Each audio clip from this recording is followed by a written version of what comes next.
Hi guys, happy morning sa lahat ng mga viewers natin all over the world. And gumising tayo ng maaga dito sa Tagaytay. And wala na pong ulan pero maulap pa rin po at malakas ang hangin.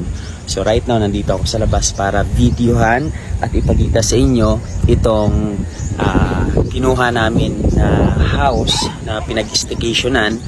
At dito din kami gumawa ng mga video para sa innovation ng ating community. So ito yung house and itutur ko kayo dito kasi tulog pa yung mga kasama ko. So itutur ko kayo sa loob. Okay? So let's go!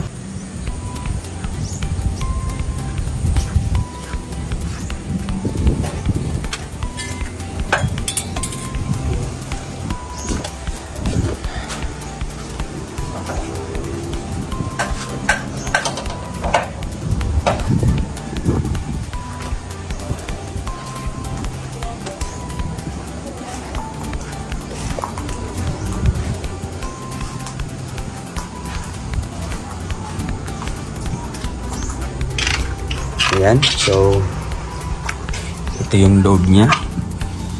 Tingnan niyo naman. Ayan, yan yung chandelier.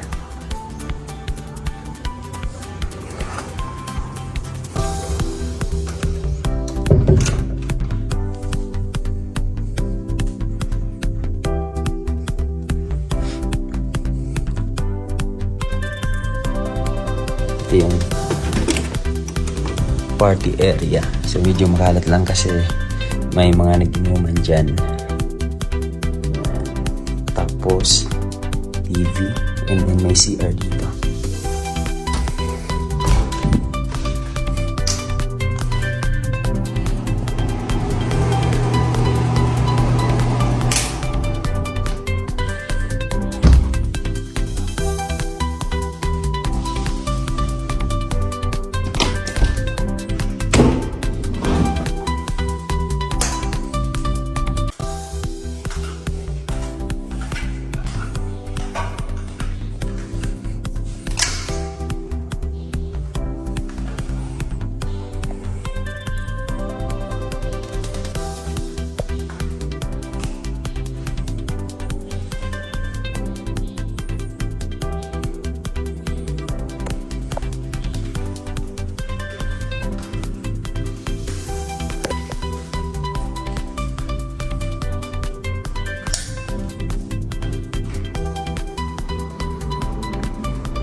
So ayan guys, naikot ko na kayo sa loob ng pinag-staycation na namin dito sa Tagaytay.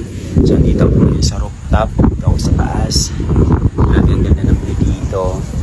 Ang sarap mag-picture dito guys sa taas. And nakakatuwa lang, no? Kasi nai-experience natin yung mga ganitong klaseng staycation, yung mga ganitong klaseng lifestyle dahil sa community na meron tayo.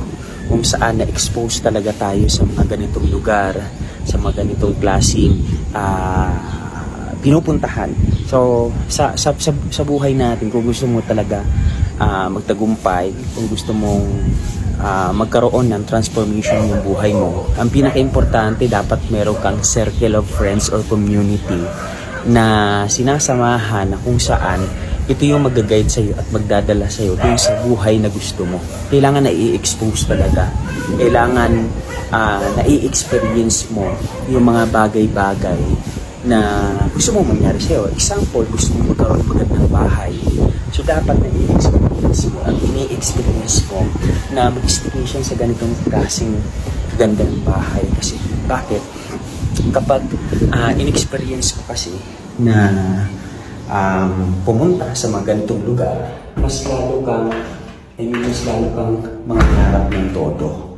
Mas lalo kang magkakaroon ng idea na, okay, ito yung ipapagawa kong bahay, ito yung bibilhin ko sa bahay na ipapagawa ko. So nagkakaroon ka ng idea, nagkakaroon ka ng pagnanasa, na mangarap ng todo, kasi nga nakikita mo yung mga bagay na to. Na-i-experience mo, mayroon palang ganitong bahay, may ganito palang kagandang lugar, may ganito palang kagandang kwarto, may mga ganito palang gamit. So, kailangan na i-expose ka. And lahat naman tayo gusto natin ng magandang bahay. Lahat naman tayo gusto natin maging successful, umangat sa buhay. Pero mas effective kapag merong community, merong kang circle of friends na nai-expose ka sa mga ganitong lugar. So, imagine that. Ayan. So, ito yung lugar ito yung lugar ko ngayon. Okay? 22 hours kami dito. So, ma-experience mo yung ganitong lugar. Iba yung feeling. Mas mangangarap ka ng todo. Masisipagan mo. Kasi gusto mo din ng ganito.